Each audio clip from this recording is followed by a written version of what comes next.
Story world کے معزز دوستوں، شہباز خان کی طرف سے السلام علیکم۔ آج کا ہمارا سوال ہے،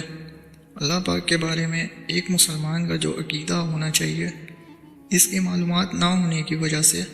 کسی نے یہ جملہ میری قسمت میں شاید اللہ پاک کچھ لکھنا بھول گیا ہے کہا ہو تو پھر کیا حکم ہے؟ جواب: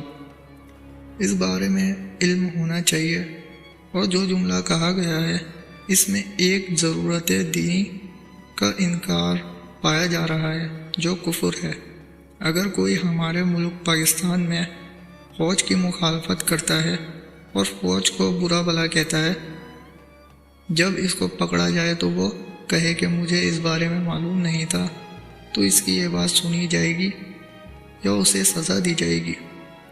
ظاہر ہے اسے سزا دی جائے گی۔ اسی طرح اگر کوئی ملکی قانون کی مخالفت کرے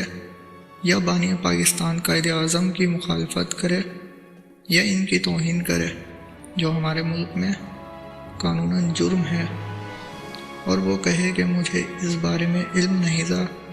کہ یہ جرم ہے، تو اس کی یہ بات ہرگز نہیں سنی جائے گی اور اسے سزا دی جائے گی، کیونکہ یہ ملکی قانون ہے۔ ہر ملک کے قوانین ہوتے ہیں، اسلام کے بھی قوانین ہیں، اور اسلامی قانون ہے کہ کسی بھی ضرورت دین کا انکار کرنے والا شخص مسلمان نہیں رہتا۔